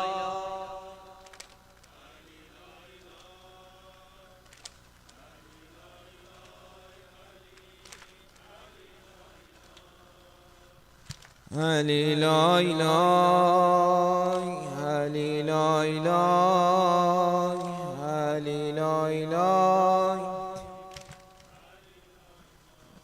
عزیز حیدر بیار و لشکر عزیز حیدر بیار و لشکر بر روی دستت علی اصغرت فدا شد بر روی دستت علی اصغرت فدا شد کوچکترین ذبیح دشت کربلا شد کوچکترین ذبیح دشت کربلا شد.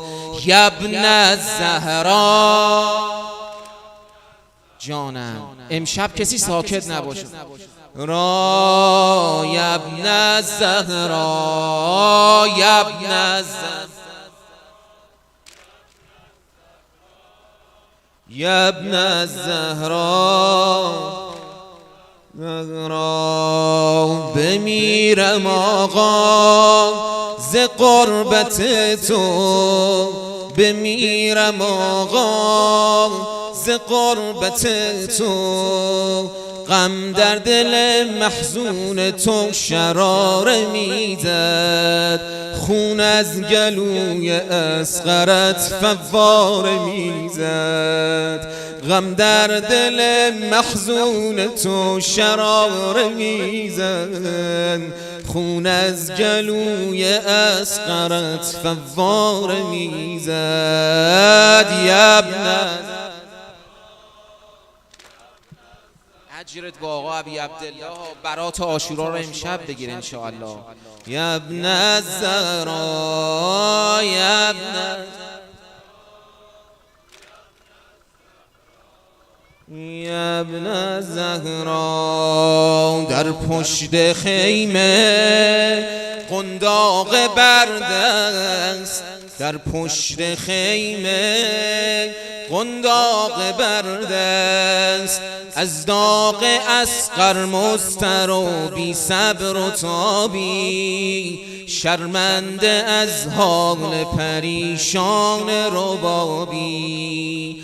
از داغ اصغر مضطر و بی صبر و تابی، شرمنده از حال پریشان ربابی. یبن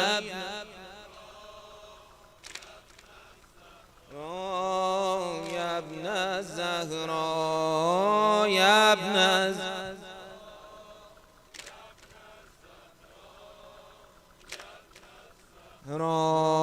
یبن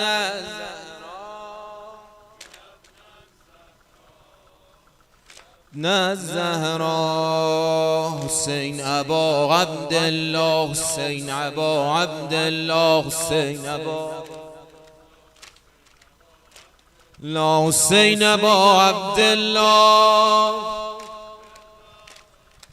عبدالله حسین ابا عبدالله عبدالله حسین ابا عبدالله. بغض جدایی امشب تو این نفس ها مونده. حسین ابا عبدالله حسین ابا عبدالله. تو این دلای بیتاب بازم یکی جا مونده. حسین ابا همین جوری صدا بزن. حسین ابا عبدالله. تو این دلای بیتاب بازم یکی جا مونده، بازم یکی جا مونده، بازم یکی جا مونده. بدون تو آوارم، بدون تو بیچارم.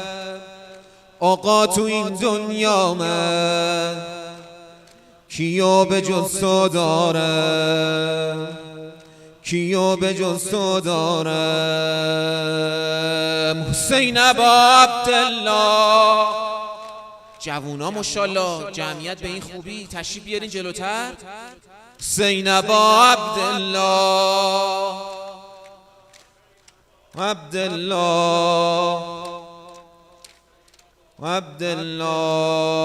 حال جنونم داده به دست تو زنجیرم، تو این پریشون حالی کرب و بلا میگیرم. با اسم تو آقا جان راه نفس وا میشه، تو این شبا با عشقت خواب و خیالی دارم. قدم بذار رو چشمم ببین چه حالی دارم.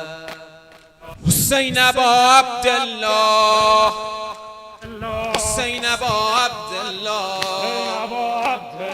حسین ابا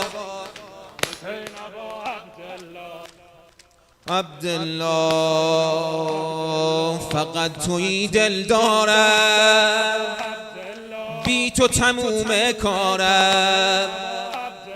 آخر یه روز این سر رو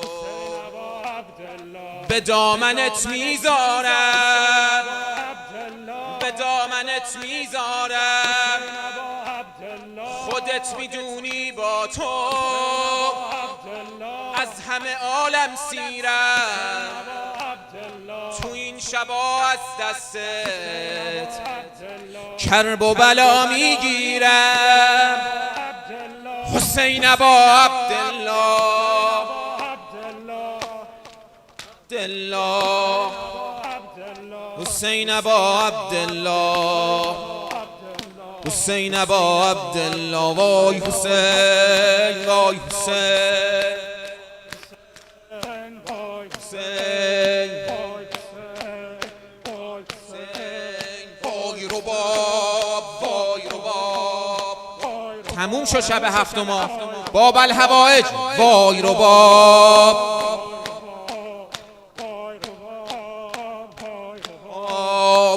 ویلا علی الرباب، ویلا علی الرباب، ویلا علی الرباب، ویلا علی الرباب، ویلا، ویلا. قنداق زیر عبا، قنداق زیر عبا. لطمه زنان اهل سما در خیمه و آتشا، و آتشا به کربلا. و ویلا یا آتشا، و آتشا به کربلا. ویلا علی الرباب. رباب میزند به سر در پشت حرم، در خاک می نهد پسر 6 ماه قرص قمر. و ویلا علی الرباب، و ویلا علی الرباب، و ویلا علی الرباب، و ویلا علی الرباب. وای آتش، وای آتش، جانم به این صداها. آتش، وای آتش، وای آتش، آتش. وای رباب، وای رباب، رباب. رأس علی به نیزه ها، رأس علی به نیزه ها. فریاد محمدا، فریاد محمدا. ز نیزه افتاده سرش، وای به حال مادرش، وای به حال مادرش. به داد او رسد خدا. وا ویلا علی الرباب،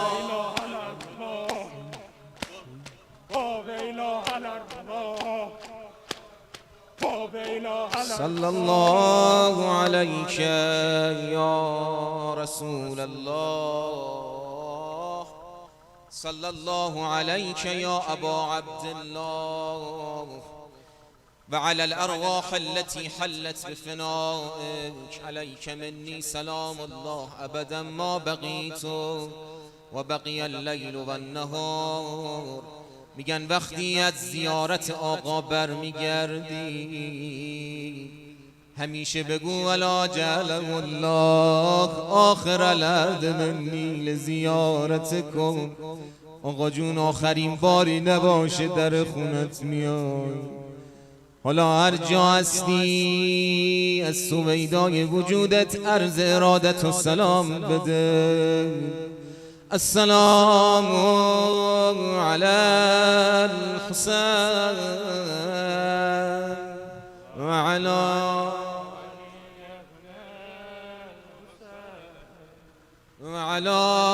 اولاد وعلى حسين الذين بذلوا مهجهم دون الحسين عليه السلام.